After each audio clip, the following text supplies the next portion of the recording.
S மக்களே, இன்றைக்கி episode முடிஞ்சது. நடந்த ஒரு பெரிய சம்பவம் பார்வதி வெர்சஸ் அரோரா கேஸ் தான். அது நம்ம ஏற்கனவே ஒரு பெரிய வீடியோவாக போட்டிருக்கோம். பார்க்கலனா போய் பாருங்கள். அதில் நான் ஃபுல்லாக எக்ஸ்பிளைன் பண்ணியிருக்கேன். அது போக இன்னும் குட்டி குட்டி சம்பவங்கள் நடந்தது. இன்றைக்கி ஃபுல்லாக நம்ம மக்ருதீனோட சம்பவங்கள் தான் நிறைய. ஆக்சுவலாக அப்படியே ஒன்று ஒன்றா போயிடுவோமா. காலையில் எப்பவும் போல் பார்வதி பிஆர்டிக்கு முட்டு கொடுக்குற மாதிரி பார்வதி மட்டும் அந்த வீட்டில் கண்டென்ட் கொடுக்கல. அவங்க இல்லைன்னா சில ஜாலி கண்டென்ட்டும் வெளியில் வரும்னு ப்ரூஃப் பண்ணுற மாதிரி சில சம்பவங்கள் நடந்தது. அதாவது ஃபர்ஸ்ட் ஆஃப் ஆல் எப்போவும் போல் மக்ருதீன் வந்து மைக்கு போடாமல் எக்ஸசைஸ் பண்ணிகிட்டு இருக்காரு. கூட பார்வதி மைக்கு போட்டு எக்ஸசைஸ் பண்ணிகிட்டு இருக்காங்க. இதுக்கு பின்னாடி சுபிக்ஷா உட்காந்து பாட்டு பாடிட்டு இருக்காங்க. அங்கே சுபிக்ஷா, வினோத், எஃப்ஜே, விக்ரம் இவங்கெல்லாம் உட்காந்துருக்காங்க. சுபிக்ஷா சாதாரணம் பேசிகிட்டு இருந்தவங்க கொஞ்சம் கொஞ்சமாக பாட ஆரம்பித்த உடனே வினோத் டே சும்மாடா உட்காந்துருந்தான் அப்படின்னு கலாய்க்கிறாரு. விக்ரம் என்ன பண்ணுறாரு, அப்படியே எடுத்து பொறுமையாக போய் பின்னாலேருந்து ஒரு துண்டை வந்து போட்டு சுபிக்ஷாவை பிடிச்சி கடைசியில் 3 பேர் சேர்ந்து சுபிக்ஷாவை தூக்கிட்டாங்க. விக்ரம், எஃப்ஜே, வினோத் 3 பேர் சேர்ந்து சுபிக்ஷாவை தூக்கிட்டு போய் ஸ்விம்மிங் பூல்கிட்ட போய் ஐயோ தண்ணியிலேயே எப்படி உள்ளே போடுறது அப்படின்னு சொல்லிட்டு அங்கே விட்டு வந்தாங்க. சீரியஸாக செம்ம ஃபன்னாக இருந்தது. நீங்கள் பாருங்கள் 1 hour எபிசோடில் உண்மையிலே நல்லாயிருக்கும். எங்கள் பார்வதி இருக்கும்போது அந்த மாதிரி ஃபன்னெல்லாம் பண்ண முடியுமா? அவங்க ஒரு மாதிரி நெகட்டிவிட்டி தான் ஸ்ப்ரெட் பண்ணுறாங்க. அதை தாண்டி அந்த வீடு சந்தோஷமாக தான் இருக்குது. அவங்க மட்டும் தான் கேமர், அவங்க மட்டும் தான் கண்டென்ட்னு சொல்கிறலாம் ஒத்துக்கவே முடியாது. ஓகேவா? இதுக்கப்புறமா எகைன் விக்ரம் கொடுத்த கேஸ். இந்த கேஸ் வந்து விக்ரம் கொடுக்கும்போதே எனக்கு தெரியும் செம காமிக்கலாக போகும் அப்படின்னு. ஆனால் அவன் சுபிக்ஷா பண்ண இந்த விக்ரம் கொடுத்த கேஸ் வந்து சுபிக்ஷா மேலே எப்போ பாரு ஒரே பாட்டை பாடி சாவடிக்கிறா, காது வலிக்குது, வீடு ஃபுல்லாக எச்சு துப்பி வைக்கிறா அப்படின்னு செம ஃபன்னான ஒரு கேஸு. ஆனால் அதை சுபிக்ஷா பண்ண ஒரே தப்பு அவங்க சைட் லாயராக பார்வதியை போய் சூஸ் பண்ணிட்டாங்க. அவங்க எதுக்காக பார்வதியை சூஸ் பண்ணாங்கன்னு எனக்கு தெரியல. ஏன்னா நான் லைவில் பார்க்கல, 1 hour எபிசோட் தான் பார்த்தேன். அதாவது அந்த சாயங்காலம் வரைக்கும் நான் லைவ் பார்க்கல, ஷட் டவுன்னால. அதுக்கப்புறம் லைவ் பார்த்தேன். ஸோ வந்துட்டாங்க. இது ஃபுல்லாகவே காமெடியாக தான் போச்சு. விக்ரம் எழுந்து வந்து ரொம்ப பாடுறாங்க, காது வலிக்குதுங்க அப்படின்னு சொல்லி அவர் ஒரு மாதிரி மாதுளம்பழம் ஜூஸ் எல்லாம் ரத்தம் மாதிரி பண்ணி பஞ்செல்லாம் எடுத்து கொடுத்து சமக்க ஃபன்னாக கொண்டு போனாங்க. இவங்க வந்து கொஞ்சம் சீரியஸாக கொண்டு போயிட்டாங்க. சுபிக்ஷா, நான் மீனவ சமுதாயத்துலேருந்து வரேன், இங்கே யாருக்கும் பீட் பாக்ஸ் என்னன்னே தெரியாது, நான் வந்து அதை தான் பண்ணி ஆகணும், நான் இங்கே வந்து கற்றுக்கிட்டேன், நான் பாடி காமிக்கிறேன்னு சொல்லி அவங்க பாடும்போது விக்ரம் ஒரு ஆக்ஷன் பண்ணார், கமருதீன் ஒரு ஆக்ஷன் பண்ணார்.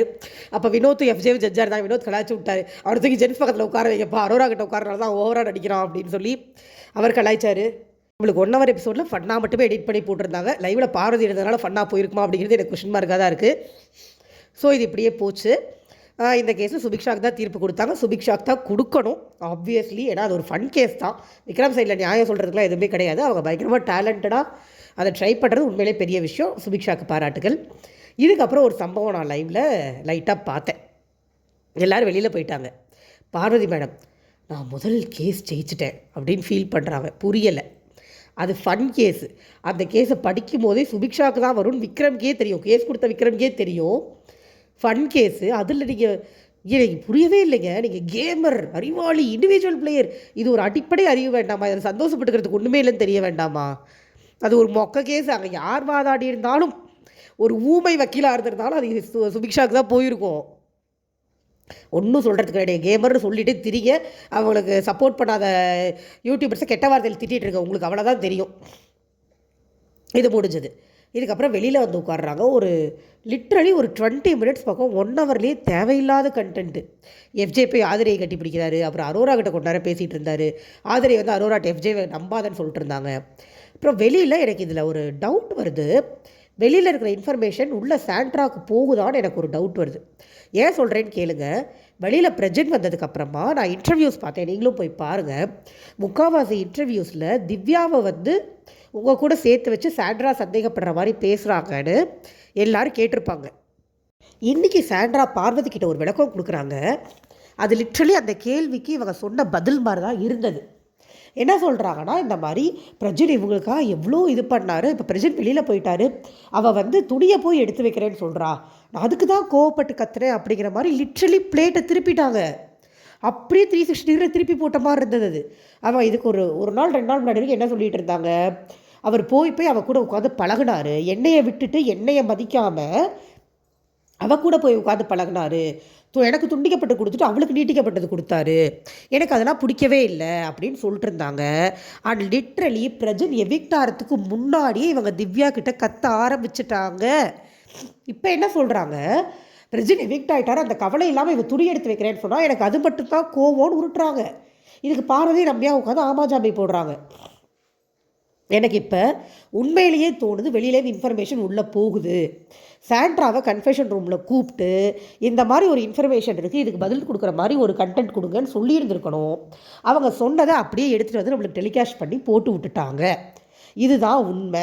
ஏன்னா எனக்கு அவங்க அப்படி இல்லை, அவங்க லைவில் என்ன பேசுகிறாங்கன்னு எனக்கு தெரியல. பட் நம்மளுக்கு வந்து எடிட்டட் வெர்ஷன் இப்படி தான் இருக்குது.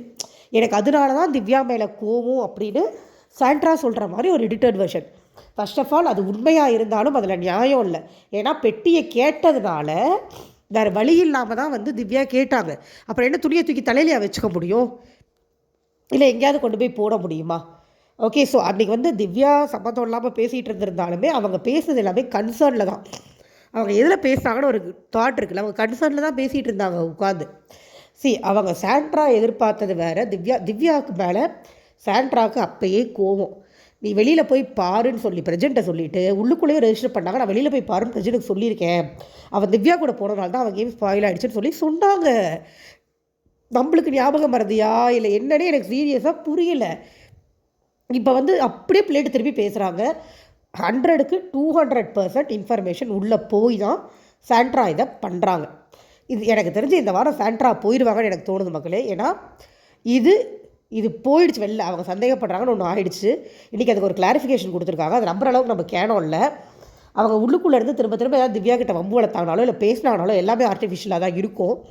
ஸோ அவங்கள இதுக்கு மேலே அவங்களுக்கு கெட்ட பேர் வர வேண்டாம், தூக்கிடுறதா நல்லதுன்னு தூக்கிடுவாங்கன்னு எனக்கு தோணுது. என்னோடய ப்ரெடிக்ஷன் கரெக்டுனா இந்த வார எவிக்ஷன் ரம்யா ஜோவும் சாண்ட்ராவுமாக தான் இருக்கும். ஏன்னா உள்ளுக்குள்ளே ஜென்ஸ் ரொம்ப கம்மியாக இருக்காங்க, லேடிஸ் அதிகமாக இருக்காங்க. அதை ஈக்குவல் பண்ணணும்னு நினைப்பாங்கன்னு தோணுது எனக்கு சேனல். அப்போ 2 கேர்ள்ஸை தூக்கிட்டா ஈக்குவல் ஆகும் ஒரு மாதிரி கவுண்ட்டு. அதுலேருந்து நம்ம வின்னருக்கு வந்துக்கலாம் அப்படிங்கிற மாதிரி தான் இருக்கும்னு இது என்னோட கெஸ்ஸு. பார்க்கலாம், ஓகேவா? இதுக்கப்புறமா இவருக்கு அமிர்தினை உட்கார வச்சு ஒரு தேவையில்லாத கண்டென்ட். எல்லா பொண்ணுங்களும் எப்படி நினைக்கிறேன்னா மற்றவங்களாம் ஃப்ரெண்ட்ஸு, பார்வதி மட்டும் க்ளோஸ் ஃப்ரெண்டுன்னாங்க. பார்வதியை கேட்டால் அவளும் வந்து அமிர்தின் மட்டும் பெஸ்ட்டி, மற்றவங்கெல்லாம் ஃப்ரெண்ட்ஸு அப்படின்னாங்க. அப்புறம் மறுபடியும் வினோத் வந்து உட்காந்ததுக்கப்புறமா அரோரா கிட்ட கேட்குறது. அரோரா வந்து உட்காந்தாங்க, வினோத் வந்து உட்காந்தாங்க, சுபிக்ஷா வந்து உட்காந்தாங்க. இவங்களே தான் எல்லாரையும் கூப்பிட்டாங்க. எல்லாரும் அதையே சொல்கிறானான்னு பார்ப்போம் அப்படின்னு. அவங்க டைம் பாஸ் பண்ணிட்டு இருந்தாங்க. நாங்கள் வேலை வெட்டி இல்லாமல் இடம் இருக்கோம். 1 ஹவரில் எடிட் பண்ணி இதை போடுறதுக்கு கேஸ் டிஸ்கஷனை ஃபுல்லாக போட்டு தொலையலாம்ல. அது அங்கங்கே வெட்டி வச்சு போட்டு இந்த தேவையில்லாத கருமத்தெல்லாம் போட்டுக்கிட்டு இருக்காங்க உட்காந்து. அது ஏதாவது ஃபன்னாக இருந்தால் கூட பரவாயில்ல, அது ஒரு மாதிரி ரொம்ப கன்றாவியாக இருந்தது அந்த கான்வர்சேஷனு. ஐயோ அதுக்கு அப்புறம் எப்படிங்க இந்த வக்ருதினராக ரசிக்கிறீங்க சீரியஸாக? ஐயோ பார்வதி பார்க்குற பார்வை ரொமான்டிக்காக தெரியுதா? அந்த வக்ருதின் பார்க்குற பார்வை ரொமான்டிக்காக தெரியுதா? லவ்லி கப்பல்ன்ற கமெண்ட்லாம் பார்க்கும்போது யாரா நீங்களாம் அப்படிங்கிற மாதிரி தான் இருக்குது. எதுனா லவ்? ஐயோ அப்பா அப்படின்னு நம்மளுக்கு தோணுது. பட் அவங்க அதை லவ் தான் சொல்லிக்கிறாங்க. என்ன பண்ண முடியும்? ஒன்றும் பண்ண முடியாது. அதுக்கப்புறமா அரோரா கேஸு. அரோரா கூப்பிட்ட உடனே பார்வதி கத்த ஆரம்பிச்சிருச்சு, என் மேலே கேஸுன்னு. நம்ம மக்ருதீன் எப்போ போல் பக்கத்தரமாக இல்லை உன் மேலே இருக்காது பாரு அப்படிங்கிறாரு. ஆனால் கேஸ் அவங்க மேலே தான். விக்ரம் வந்து படித்து காமிக்கிறாரு. இந்த மாதிரி நீங்கள் என்னை பற்றி எல்லா பக்கமும் பேசுகிறீங்க, அவதூறு பரப்புறீங்க, என் மேலே உங்களுக்கு கடுப்பாக இருக்கா, ஏன் நீங்கள் ரொம்ப டெஸ்ப்ரேட்டாக நான் வெளியில் போகணுன்னு சொல்லி நாமினேஷன் பண்ணுறீங்க, அடுத்தவங்கள நாமினேஷன் பண்ண தூண்டுறீங்க அப்படிங்கிறது கேஸ். இது எல்லாமே பார்வதி பண்ணது. இதில் பார்வதி பண்ண ஒரு ஸ்மார்ட் மூவ் என்னன்னா, மக்ருதீனை தூக்கி தனக்கு வக்கீலாக போட்டாங்க. இதை ஏன் நான் ஸ்மார்ட் மூவ்னு சொல்கிறேன்னா, நம்ம மக்ருதீன் போய் அங்கே உட்கார்ந்தாருன்னு வைங்க ஆடியன்ஸா, விக்ரம் கூப்பிட்டு அவர் வாயிலிருந்து எல்லாத்தையும் பிடிக்கிடுவார். இவருக்கு அமிர்தனுக்கு சீரியஸாகவே ஒன்றுமே பேச தெரியாது. லிட்ரலி ஒரே ஒரு பாயிண்ட் கூட கரெக்டாக அவருக்கு பேச தெரியாது. உளர மட்டுமே தெரியும் அவருக்கு, இல்லைனா த்ரெட்டன் பண்ண தெரியும். இது 2 தான் தெரியும், அவருக்கு வேறு எதுவுமே தெரியாது. அவர் ஒரு ஜீரோங்க. அவரை ஒரு 2 பொண்ணுங்க ரசிச்சுட்டு இருக்குங்கிறது என்னால் எந்த ஆங்கிள்லேயுமே ஏற்றுக்க முடியல. அந்த வீட்டில் வேறு யாருமே இல்லை தான், இருக்கிற ஒரே ஒரு எலிஜிபிள் பேச்சுலர் அவர் தான் நினைக்கிறேன். அதுக்காக அவர்கிட்ட லவ் கண்டென்ட் கொடுக்க நான் எஃப்ஜேக்கு ஆல்ரெடி வேறு 2-3 ரூட் ஓடுறதுனால அவர்கிட்ட போல போல் இருக்குது. வேஸ்ட்டுங்க, சுத்த வேஸ்ட்டு. உள்ளே கூப்பிட்டு போனாங்க லாயராக, இங்கே வந்தது விக்ரம், அங்கே போனது மக்ருதீன். நம்ம மக்ருதீன் என்ன பண்ணிட்டாரு, ஓப்பனிங் ஸ்டேட்மெண்ட்லேயே எழுந்து, அதாவது இதெல்லாம் வந்து என் கட்சிக்காரங்க ஏன் பண்ணாங்கன்னா அப்படின்னு ஆரம்பிச்சிட்டார். இதை உங்களுக்கு 1 ஹவரில் கட் பண்ணிட்டாங்க. ஏன் பண்ணாங்கன்னான்னு சொல்லும் போதே அந்த கம்ப்ளைண்ட்டை அவர் அக்செப்ட் பண்ணிக்கிட்டாருன்னு ஆயிடுச்சு. கேஸ் முடிஞ்சிருச்சு இல்லையா? அதுக்கப்புறமே அந்த இடத்துல அமித் ஜட்ஜாக இருந்திருந்தாருன்னா கேஸை முடிச்சு விட்ருப்பார். ஏன்னா அவருக்கு தெரியும் இப்போ ஏன் பண்ணாங்கன்னா என்ன சொல்ல வரீங்க, பண்ணது கரெக்டுன்னு சொல்ல வரீங்களான்னு கேட்டாலே முடிஞ்சிருச்சு. ஏன் அதை விக்ரம் சொல்லிட்டாருங்க, ஏன் பண்ணாங்கன்னா ஆரம்பிக்கிறாரு. அவர் எழுந்து ஒரு தேங்க்ஸ் சொன்னார் தெரியுமா உங்களுக்கு 1 ஹவர் எபிசோடில், அதை பார்த்துருப்பீங்க. தேங்க்ஸ் சொன்னார். இவர் மக்ருதீன் பேசி முடிச்ச உடனே எழுந்து தேங்க்ஸ் சொன்னார். ஏன் தேங்க்ஸ் சொன்னார்னா அவர் அந்த வார்த்தையை விட்டார் கமருதீன். இதெல்லாம் ஏன் எக்ளைன் பண்ணாங்கன்னா அது காரணம் இருக்குது அப்படின்னு அவர் ஆரம்பித்தது தவறு. அதை காமிச்சா நம்ம அப்படி சொல்லிடுவோன்றதுக்காக 1 ஹவரில் கட் பண்ணிட்டாங்க. முதல்ல அரோரா வந்து பேசினாங்க, அப்புறம் பார்வதி வந்து பேசினாங்க. 2 பேரும் அவங்கவுங்க பக்கத்து, அதாவது அரோரா அவங்க பக்கத்து நியாயத்தை சொன்னாங்க, பார்வதி அவங்க பக்கத்து பொய்களை சொன்னாங்க. ஓகேவா? இதில் தெளிவாக விக்ரம் கிராஸ் கொஷின் பண்ணார் எழுந்து போய். முதல் 2 வாரம் நம்ம மக்ருதீனும் அரோராவும் எப்படி பழகினாங்க அப்படின்னு கேட்டால் மேடம் சொல்கிற பதிலை பாருங்கள். எனக்கு தெரியாது, நான் பார்க்கல. ஆமாம், நீங்கள் பார்த்துருக்க மாட்டீங்க, ஆனால் நீங்கள் சொல்கிறதெல்லாம் உண்மை இல்லையா அப்படின்னாரு. ஆமாம் உண்மை அப்படின்னு வாய் கூசாமல் பொய் சொல்கிறாங்க. நீங்கள் இந்த கேஸ் ஃபுல்லாக பார்வதியோட ஃபேஷியல் எக்ஸ்ப்ரெஷன்ஸ் பார்க்கணும். அந்த வீக்கெண்டில் கன்றாவே ஒன்று பண்ணிகிட்டு இருப்பாங்கல்ல, அதே கன்றாவி தான். அதை வேறு க்ளோஸ்அப் வச்சு காமிச்சு, டே பிக் பாஸ் டீம் நீங்கள் ரசிங்கடா, எங்கள் உயிரை ஏன்டா வாங்குறீங்க அப்படிங்கிற மாதிரி தான் இருந்தது. Very very very worst facial expression. எதுக்கு அவ்வளோ மோசமாக ஒரு ஃபேஷியல் எக்ஸ்ப்ரெஷன்ஸ் ஒரு ஷோவில் கொடுக்க முடியுமானா, the one and only the so called gamer பார்வதியான மட்டும்தான் இந்த அசிங்கத்தை பண்ண முடியும். வேறு யாராலையும் பண்ண முடியாது. அவங்க 2-3 பாயிண்டில் மாட்டிக்கிட்டாங்க பேசும்போதே. எனக்கு தெரியாது, நான் பார்க்கலை. அடுத்து விக்ரம் ஒரு கேள்வி கேட்டார். நீங்கள் உங்கள் இவர் கமருதீன் வந்து அவர் போய் அரோராட்ட விளையாடுறாரா, அங்கே ஒரு பக்கம் விளையாட்டுகள்கிட்ட வந்து உட்காந்து பேசுகிறாரா, இல்லை உங்கள் கூட பழக ஆரம்பிச்சதுக்கப்புறம் அரோரா ஒதுக்குனாரா அப்படின்னு கேட்டார். அவர் ஒதுக்கலைன்னு நம்ம எல்லாருக்கும் தெரியுமா. அங்கேயும் ஒரு பொய். நான் போய் சொன்னேன், இந்த மாதிரி எனக்கு ஒரு மாதிரி இருக்குடா அப்படின்னு சொன்னேன். அப்படின்னோடனே கனி ஒரு கேள்வி கேட்டாங்க, இதை எப்போ சொன்னீங்க அப்படின்னாங்க. 3வது வாரம். நீங்கள் பழக ஆரம்பித்த உடனே அப்படி சொல்லிட்டீங்க. ஆமாம் சொல்லிட்டேன், தூ அப்படிங்கிற மாதிரி இருந்தது நம்மளுக்கு. இது அப்படி பண்ணாதான்னு சொன்னோடனே இவர் உடனே வந்து அவர் வந்து அரோராட்டே பின்னாடி விலகி போயிட்டாராம் அப்படின்னு சொன்னாங்க. சோபா அப்படிங்கிற மாதிரி இருந்தது நம்மளுக்கு. அதுக்கப்புறமா மறுபடியும் திரும்பி அரோராவை கூப்பிட்டாங்க. திருப்பி இந்த பக்கம் வினோத் வந்து சாட்சி சொன்னார், அந்த பக்கம் ரம்யா வந்தாங்க. இதெல்லாம் நடந்தது. இது எல்லாமே ரொம்ப கிளம்ஸியாக போச்சுங்க. ஆக்சுவலாக அங்கே இவர் கமருதீன் நிறைய வளர்னார். அதுக்கு வந்து பார்வதி விட்டு கொடுத்துட்டே இருந்தாங்க, சொல்லி கொடுத்துக்கிட்டே இருந்தாங்க. கமருதீன் பேசுகிறான், இதை பேசுகிறான், அதை பேசுகிறான், இதை கேள்டா, அதை கேள்டான்னு சொல்லி கொடுத்துக்கிட்டே இருந்தாங்க. தெளிவாக இவங்க சொல்கிறாங்க, அரோரா வந்து நான் பிளாட்டானிக் ரிலேஷன்ஷிப்னு சொல்லிட்டேன் அப்படின்னு சொன்னாங்க. அப்படின்னா என்னென்னு போய் விக்ரம் பார்வதி கிட்டே கேட்டார். பார்வதி தான் சொல்லிச்சு நான் ரொமான்டிக் அப்படின்னு சொல்லிவிட்டு, இவங்கக்கிட்ட அரோரா வந்து நான் பிளாட்டானிக்னு சொல்லிட்டேன், இங்கிலீஷ் தெரியும்னு நினைக்கிறேன் அப்படின்னு சொல்லும்போது, எனக்கு தெரியாது அப்படிங்குது பார்வதி. நீ தானம்மா 1 செகண்ட் முன்னாடி விளக்கம் கொடுத்த, அப்புறம் என்னம்மா தெரியாதுங்கிற அப்படின்னு நம்மளுக்கு இருந்துச்சு. கேஸ் என்ன, பார்வதி வன்மத்தினால நாமினேட் பண்ணுறாங்க, அது ப்ரூவ்டு தானே. வந்து ரம்யா சொல்கிறாங்க, இவங்க பேசுகிறத பார்க்கும்போது ஒரே கடுப்பாக இருந்துச்சுன்னு பார்வதி சொல்கிறாங்க அப்படின்னு சொன்னாங்க. அந்த வார்த்தையை கனி மறந்தது, சாண்ட்ரா வசதியாக போச்சு. அப்படி சொல்லவே இல்லைன்னு அடிச்சு விட்டுக்கிட்டு இருந்துச்சு சாண்ட்ரா கடைசியில். பட் நம்மளுக்கு போட்டு காமிச்சாங்க, ரம்யா சொல்லியிருக்காங்க கடுப்பாக இருந்ததுன்னு சொன்னாங்க அப்படின்னு. அது அந்த கேஸில் இருக்குது. அவதூறு பரப்புறாங்கன்றதுக்கு அந்த ஆபாச குறியீடுக்கு இதை எடுத்து வச்சிட்டாங்க. போய் அடுத்தவங்கள்ட்ட சொல்லி நாமினேட் பண்ண சொல்கிறாங்கன்றதுக்கு வியானாவோட சாட்சியை சொல்லிட்டாங்க. அதுக்கு பார்வதியே ஒத்துக்குச்சு, எதுக்கு சாட்சியை கூப்பிடணும். விட்னஸ்லன்னு உருட்டிகிட்டு இருந்துச்சு சாண்ட்ரா. உருட்டு தான், அதே வெளில சொல்லிடுச்சு நான் உருட்டு தான் செஞ்சேன் அப்படின்னு. உள்ளுக்கு அது உருட்டு தான் செஞ்சேன். இந்த கனி நம்பிடுச்சு, கனியை கிண்டல் பண்ணாங்க, சும்மா சொல்லலை, கனியை கிண்டல் பண்ணி வெளில வந்து சொன்னாங்க சாண்ட்ரா. ஸோ அதுவும் ப்ரூவ்டு. பார்வதியே சொல்லிடுச்சு நான் வியானாவை வச்சு இது பண்ண சொன்னேன் அப்படின்னு. அதுக்கப்புறமா இந்த ட்ராவை நோண்டிட்டு ஒரு டைலாக் சொன்னாங்கல்ல, அதை வந்து என்ன சொன்னீங்க அப்படின்னு போய் விக்ரம் கேட்டார். இதுக்கு நடுவில் ஒரு பிரேக் போயிட்டு வந்தாங்க. அந்த பிரேக்கில் திவ்யா கூட தேவையே இல்லாமல் ஒரு சண்டை, ரொம்ப யூஸ்லெஸ்ஸான ஒரு கண்டென்ட்டு. திவ்யாவை இழுக்காதீங்கன்னு திவ்யா சொன்னதுக்கப்புறம் மக்ருதீன் இழுத்ததுனால உள்ளே வந்து திவ்யா வந்து விக்ரம் கூப்பிடும்போது இவங்க வந்து நான் இழுக்காதுன்னு சொன்னதுக்கப்புறமும் பொய் சாட்சி சொல்லி கூப்பிட்டாங்கன்னு ஒன்று சொல்லிட்டு போயிட்டாங்க. அதை வச்சு இவங்க பொய் தான் பேசுகிறாங்கன்னு அவர் ப்ரூஃப் பண்ணிட்டார். வக்கீலுக்கும் கிளைண்ட்டுக்குமே ரேப்போ இல்லாததே அவங்க பொய் சொல்கிறாங்கன்னு நிறைய இடத்துல காமிச்சது. இதெல்லாம் சாண்ட்ரா எனக்கு தெரியாது, எனக்கு ஜட்ஜாக போட்டாங்கன்னு அவங்களுக்கு சாதகமாக தீர்ப்பு கொடுப்பேன் நின்றுச்சு சாண்ட்ரா. ஓகேவா? ஸோ இது திரும்பி உள்ளே போனதுக்கப்புறமா அந்த ட்ராவை திறக்கும்போது என்ன சொன்னாங்கன்னு சொல்லி கேட்கும்போது, நான் ஒன்றுமே சொல்லலையே, நிறைய பொருள் இருந்தது, தோண்ட நிறைய பொருள் வரும் போல் இருக்குன்னு சொன்னேன் அப்படின்னு சொல்லி சொன்னாங்க. அதுக்கும் ஆதிரை தெளிவாக சொன்னாங்க, அவங்க தோண்ட பொருள் வரும்னு சொல்லலை, தோண்ட இவளை பற்றி நிறைய ரகசியம் வரும் போல் இருக்கேன்னு சொன்னாங்க.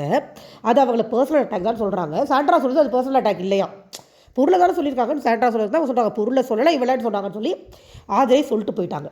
இந்த சம்பவம் எப்போ நடக்குது, இவங்க எல்லாத்தையும் பேசி சரி பண்ணதுக்கப்புறம் நடக்குது. ஸோ இதெல்லாம் வன்மம் இல்லாமல் வேறு என்ன, ப்ரூவ் ஆகலைன்னு சாண்ட்ரா சொல்லிகிட்டு இருக்காங்க. வன்மம் தான் ஆதரவை சொல்லிட்டு போகிறாங்க. அது இல்லை இல்லைன்னு சாண்ட்ரா சொன்னேன், கனியும் ஒத்துக்கிட்டாங்க அறிவு எடுத்துட்டோமா. பட் ஆக்சுவலாக அது வன்மம் தானே. அவளை பற்றின ரகசியம் வரும்னா என்ன அர்த்தம்? அது வன்மம் ப்ரூவ் ஆகிடுச்சு. எல்லா பாயிண்ட்டுமே என்னையும் கேட்டால் ப்ரூவ் ஆகிடுச்சு. ஆனால் சாண்ட்ரா ஒத்துக்கவே இல்லை. ஸோ என்ன பண்ணிட்டாங்க, கனி தனி தீர்ப்பு, சாண்ட்ரா தனி தீர்ப்பு. கனி அரோராவுக்கு, சாண்ட்ரா பார்வதிக்கு. அப்போ வந்து மக்கள் மன்றத்துக்கு போச்சு. எல்லாருமே இது எல்லாமே நடந்திருக்கு வீட்டில், எல்லாருக்கும் தெரியும் இல்லையா. ஆளுக்கு ஒரு சாட்சியை சொல்லி க்ளோஸ் பண்ணி விட்டாங்க. உடனே மேடம் குரூப்பிசம் அப்படின்ட்டாங்க. வேறு என்ன தெரியும் பார்வதிக்கு? என்ன நடந்தாலும் குரூப்பிசம்னு மட்டும்தான் சொல்ல தெரியும். அதாவது அவங்களுக்கு எதிராக அவங்களுக்கு ஆதரவாக எல்லோரும் சப்போர்ட் பண்ணும்போது அது குரூப்பிசமாக தெரியாது. அவங்களுக்கு எதிராக எல்லோரும் பேசிட்டா உடனே குரூப்பிசம் அப்படின்ட்டுருவாங்க. ஏம்மா சுபிக்ஷாவுக்கு ஆதரவாக நீங்கள் கேஸ் எடுத்தப்போ விக்ரமுக்கு எதிராக உங்களுக்கு ஆதரவாக சாட்சி சொன்னப்போ குரூப்பிசம் தெரியலையா அப்படின்னு எனக்கு தோணுச்சு. அதுக்கப்புறம் வெளியில் போனாங்க. வெளில போனதுக்கப்புறம் சாண்ட்ரா உட்காந்து வன்மத்தை கொட்டிக்கிட்டு இருந்தாங்க விக்ரம் மேலேயும் கனி மேலேயும். அதான் விக்ரம் வந்து உள்ளுக்குள்ள ஒரு வார்த்தை விட்டுருப்பாரு, சொல்லலை பாருங்கள். ரொம்ப நார்மலாக சொன்னாங்க. அதாவது அரோராவை கமருதீன் சொல்கிறேன் நீங்கள் ஒரு மாதிரி பார்த்துட்டு இருந்தீங்க அப்படின்னு இவ்வளோ தான் இப்போ நான் சொன்ன ஸ்லாங்கில் தான் கேட்டார். உடனே அதுன்னு ஒரு மாதிரி அந்த வார்த்தையை பிடிச்சிக்கிட்டாங்க. ஏன்னா இப்போ அவங்களுக்கு டைம் பாஸ் பண்ணணும், கேஸ் ப்ரொசீட் ஆகக்கூடாது, டைம் பாஸ் பண்ணுன்றதுக்காக பிளான் பண்ணி ஒன்றை பண்ணாங்க பார்வதி. அதை விக்ரம் வந்து அதான் ஆசையாக பார்த்துட்டு இருந்தீங்கன்னு சொல்கிறேன் அப்படின்னு. அது இன்னும் ஒரு மாதிரி திருப்பி ஒரு 10 தடவை கேட்டோடனே விக்ரம் சார் அதான் சொல்கிறேன்லம்மா, நீங்கள் தான் ஏன் கமருதுன்னு சொன்னீங்க, அதனால் ஆசையாக பார்த்துட்டு இருந்தீங்களான்னு கேட்டேன் அப்படின்னு சொல்லி அந்த பாயிண்ட்டை க்ளோஸ் பண்ணி கனி அங்கேருந்து எடுத்து கொடுத்துறாங்க, அடுத்ததுக்கு போங்க அப்படின்னு. அதை வந்து சொல்லுது சாண்ட்ரா. தடுத்துருக்கவே கூடாது, அவனை பேச விட்டுருக்கணும். அப்போ தான் உண்மையான விக்ரம் வெளியில் வந்திருப்பான். என்னங்க உண்மையான விக்ரம், என்னங்க பிராண்ட் பண்ண ட்ரை பண்ணுறீங்க? சாண்ட்ரா ஒரு உச்சக்கட்ட விஷமாக இருக்காங்க. ஏதோ ஒரு பார்வதியை விட மோசமாக ஒரு பிராண்டிங் கேம் விளையாடுறாங்க. அதாவது நீங்கள் நல்லவங்கன்னு காமிச்சோ இல்லை நீங்கள் நல்ல கேமர்னு காமிச்சோ ஜெயிக்கணும், அதுதான் கேம். அடுத்தவங்க மேலே பொய்யான ஒரு படியை போட்டு அவங்கள கேரக்டர் அசாசினேட் பண்ணி ஜெயிக்கக்கூடாது, அது வன்மம். சாண்ட்ராக்கு இருக்கிறது வன்மம், அது கேம் கிடையாது. ஓகேவா? நடந்துட்டு இருந்துச்சு. அடுத்து இந்த க்ளீனிங் பிரச்சனை என்ன பண்ணிட்டாங்க, கனி அப்போ தான் லஞ்சு, நைட்டு 7 மணிக்கு தான் லஞ்ச் ஆகுது. கனி லஞ்சை சமைச்சிட்டு போயிட்டாங்க. உடனே சாண்ட்ரா வந்து எனக்கு இடத்த க்ளீன் பண்ணி கொடுத்தா தான் நான் டின்னர் பண்ண முடியும் அப்படிங்குது.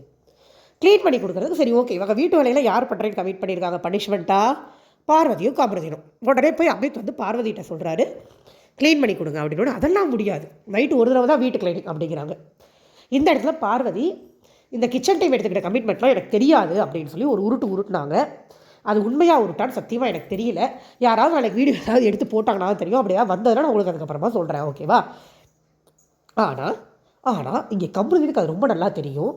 ஏன்னா கமருதீன் ஆல்ரெடி கிச்சன் டீம், அவருக்கு ரொம்ப நல்லா தெரியும் ஒருத்தரும் சமைச்சு முடிச்சதுக்கப்புறம் க்ளீன் பண்ணிக்கலாம் அப்படின்னு சொல்லி கமிட்மெண்ட் எடுத்துக்கிட்டது.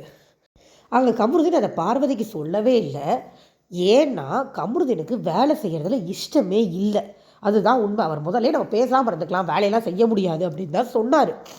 இதில் இவங்கெல்லாம் சொல்கிறாங்க அடுத்தவங்க வேலை செய்யலான்னு, அதுதான் காமெடியாக இருக்குது.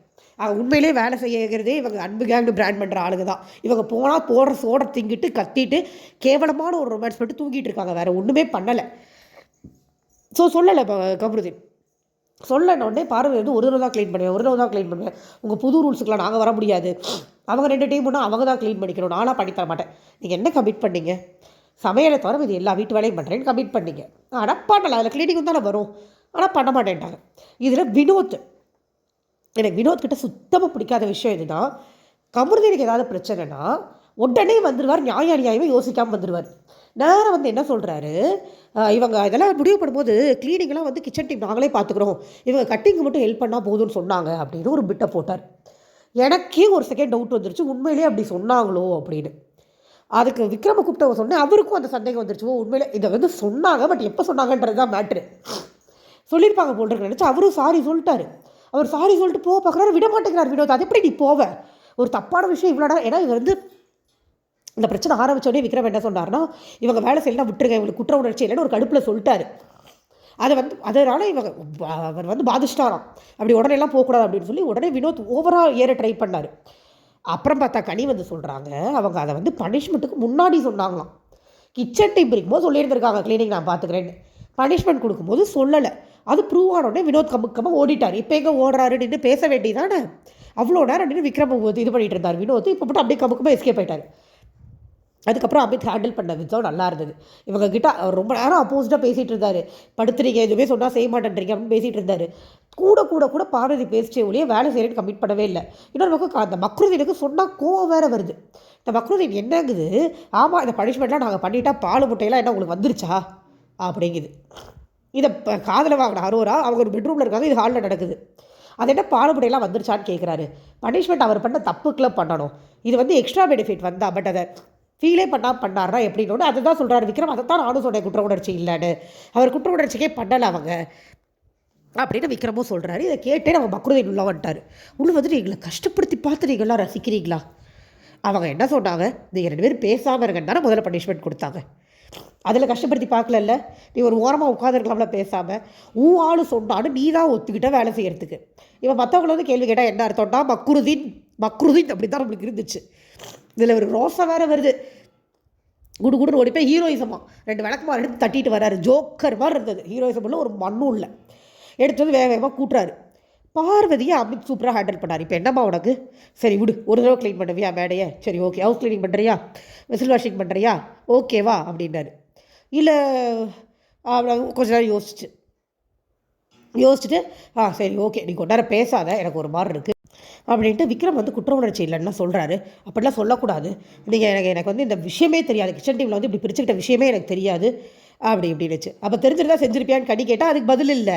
அப்படியே நான் செய்வேன்னு சொல்லவே இல்லையே அப்படின்னு அதையும் சொல்லிச்சு பார்வதி. பட் இங்கே அமித் என்ன பண்ணுறா, அந்த டாபிக்குள்ளேயே போல. சரிம்மா நீ சொல்கிறதாம்மா கரெக்ட், விக்ரம் சொல்கிறது தப்புமா, வினக் விக்ரம் அப்படி சொல்லக்கூடாது அப்படின்னு விக்ரம் 2-3 தடவை திட்டி விட்டார். அதாவது திட்டுற மாதிரி திட்டினார். திட்டிட்டு நீ செய்மா போமான்னு பயங்கரமாக சமாளித்து சூப்பராக அனுப்புனார். எனக்கு அங்கே அமித் ரொம்ப பிடிச்சிருந்தது. சீரியஸாக நீங்கள் லைவ் பார்த்துருந்தீங்கன்னா தான் தெரியும் அமித் டேக்கிள் பண்ண விதமே. பார்வதிக்கு தெரியுது அவன் டேக்கிள் தான் பண்ணுறாரு அமித்னு, பட் ஒன்றுமே பண்ண முடியல. ஏன்னா அந்த இடத்துல எதிர்த்து பேச முடியாது. அவர் பார்வதிக்கு தான் சப்போர்ட் பண்ணுறாரு. ஒரு மாதிரி மூக்குடைப்பட்டு பார்வதி போட தருணமாக தான் அது இருந்தது. ஸோ இதுக்கப்புறமா இது அவ்வளோதாங்க. இதுக்கப்புறம் ஒன்றும் நடக்கல. இதுக்கப்புறம் நான் பார்க்கல லைவில். நம்மளுக்கு 1 hour எபிசோட் வந்துருச்சு. நான் வந்துட்டேன். ஒரு டாஸ்க்கு, அந்த டாஸ்கில் வந்து 2 டீமாக பிரிக்கிறாங்க. அது ஒரு ஸ்பான்சர் டாஸ்க்கு. ஏதோ ஸ்டிக்கர் எடுத்துகிட்டு வந்து ஒட்டணும். எஃப்ஜே ரொம்ப ஓடி போய் ஸ்டிக்கர் எடுத்து வந்து வச்சாங்க. எல்லோரும் வரிசையாக கொண்டாந்து ஒட்டினாங்க. கனி, அமித், வினோத் இவங்களாம் இருந்த டீம் ஜெயிச்சது. விக்ரம், சபரி, சாண்ட்ரா, திவ்யா இவங்களாம் இருந்த டீம் ரொம்ப கவலைக்கிடமான நிலையில் தோற்றுவிட்டது. அவ்வளோதான் இன்றைக்கி நடந்தது. இதில் நான் ஒரு விஷயம் சொல்ல மறந்துட்டேன். இந்த கோர்ட் சீன் முடிஞ்சோடனே பாத்ரூம் ஏரியாவில் மக்ருதீனும் அரோராவும் கட்டிப்பிடித்த தருணம். ஃபஸ்ட்டு அரோரா கானில் தான் கேட்டாங்க, டே எனக்கு எதிராகவே பேசல அப்படின்னு. உடனே இவர் நான் உனக்கு சாதகமாக எவ்வளோ பாயிண்ட்ஸ் எடுத்து கொடுத்தேன் அப்படின்னாரு. இது மட்டும் பார்வதிக்கு தெரியணும். மக்ருதீனை பீஸாக வெட்டி போட்டுரும். ஆனால் பார்வதியுமே அவர் என்ன திட்டினாலும் அவர் பின்னாடியே போகுது. இந்த 2 பொண்ணுங்களுக்கும் எதுக்கு தான் அப்படி அவர் பின்னாடி போகுதுக்கடே எனக்கு தெரியல. அவர் அப்படி சொன்னோடனே அப்புறம் ஓகேடா ஸ்வீட்ரா அப்படின்னு அரோரா கட்டிப்பிடிச்ச தருணங்கள் நம்ம பார்க்க முடிஞ்சது. அதே மாதிரி பார்வதி பேசிகிட்டு இருக்கும்போது ரம்யா சொல்லியிருப்பாங்க, ரம்யா சாண்ட்ரா ஏன் உன்னை பற்றி நிறைய பின்னாடி பேசியிருக்கான், என்னன்னு பார்த்துக்கோ அப்படிங்கிற மாதிரி. அதே மாதிரி ரம்யா தான் போட்டு கொடுப்பாங்க. அவன் எங்கிட்ட வந்து பார்வதி வந்து ரொம்ப மோசமானவன், அவள்கிட்டலாம் போகக்கூடாதுன்னு சொன்னான் அப்படின்னு சொல்லி ரம்யா போட்டு கொடுப்பாங்க. அதை வந்து பார்வதி வந்து மக்ருதீன்கிட்ட கேட்பாங்க, அப்படிலாம் சொன்னியாடா அப்படின்னோடனே அவர் இந்த மாதிரி அடுத்தவங்க சொல்கிறத கேட்டு வந்து வேலை என்கிட்ட வச்சுக்கூடாது அப்படின்னு அரோரா கிட்ட ஒரு டோனில் பேசுவார்ல, அதே டோனில் பார்வதிக்கிட்ட பேசினாருங்க. பார்வதி கோவே படலை. ஸோ இதில் ஃபுல்லாக பார்வதியோட பிளானும் கண்டிப்பாக இருக்குது. எப்படியாவது இந்த மக்கு பையில் வெளியில் அனுப்பிச்சிருக்கோம், இவன் ஸ்ட்ராங்காக உட்காந்துக்கிட்டே இருக்கான், என்ன நாமினேட் பண்ணாலும் போகாமன்னு சொல்லி பிளான் பண்ணி அவனை அனுப்ப தான் அவங்க ட்ரை பண்ணுறாங்க. அந்த இடத்துல கரெக்டாக அது ப்ரூவ் ஆச்சு. ஏன்னா அப்படி ஒரு டோனில் பார்வதிக்கிட்ட வேறு யாராலையும் பேச முடியாது. இவர் பேசினார், இவர் அனுப்புறதுக்கு தான் முயற்சி பண்ணுறாங்கன்னு எனக்கு தோணுது. பார்க்கலாம். அவங்க அப்படியே சமாதானம் அப்படியே பேசி சிரிச்சு இடத்தையும் ஓட்டிக்கிட்டு இருக்காங்க. மற்றபடி நீங்கள் உருப்படியாக ஒன்றும் இல்லைங்க. அவ்வளோதான். எனக்கு கேம் முடிஞ்சது, டாஸ்க் முடிஞ்சது. நாளைக்கு பார்ப்போம். தேங்க்யூ. லைக் பண்ணி சப்ஸ்கிரைப் பண்ணி கொஞ்சம் சப்போர்ட் பண்ணிங்கன்னா எனக்கு ரொம்ப யூஸ்ஃபுல்லாக இருக்கும். தேங்க்யூ. ஒரு சப்ஸ்கிரைப் மட்டும் போட்டு விட்ருங்களேன். வந்துருச்சு, கிட்டத்தட்ட 795 சப்ஸ்கிரைபர்ஸ் வந்துருச்சு. அப்படியே கொஞ்சம் பெரிய மனசு பண்ணி கேட்குறவங்க சப்ஸ்கிரைப் பண்ணிங்கன்னா ஒரு 1000 தொட்டுடலாம். தேங்க்யூ.